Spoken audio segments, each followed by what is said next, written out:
wanted to go over common project pitfalls today. There's probably, I would say, 4 that I want to touch on. One is communication. You always have to make sure that your project is set up for success by having strong communication. That's everything, that's your status reports, your daily meetings. It's where you exchange that sort of information.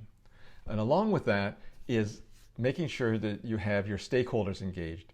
They should be communicated to on a regular basis as well. Obviously, what you tell one team at a tactical level and what you tell a strategic team, they're interested in different information, but you got to keep the communication happening, and it's got to be regular and consistent.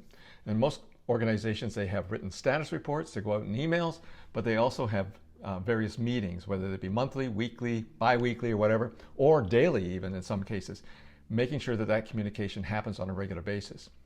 Another thing you want to do is have realistic deadlines, making sure that everybody understands what's going to be done and when, and if there is any question about those, negotiate them, get those out of the way, because that's going to be a real source of pain if you don't have it.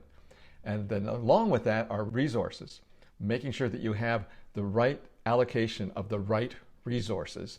You can have a bunch of people, but if not the right people, it doesn't work. Well, I recovered a project one time, and they had 6 people working on the project, but they were the wrong 6 people. Their skill set was more of a consultative skill set, and what we really needed was a tactical skill set. We went from 6 to 40, and people say, well, that blew your budget. It didn't blow the budget because those 6 people were charging $200 an hour, and the 40 that we ended up hiring were only at $25 an hour because they were the right people to do the particular job.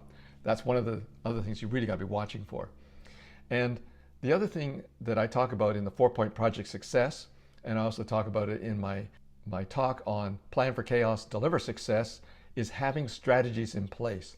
You use systems thinking to do your planning, and then you use critical thinking to do your execution. So when things come up, you already know how you're going to deal with them and how the team's going to deal with them. All right, those are some common pitfalls and some strategies for working around them. Thank you very much.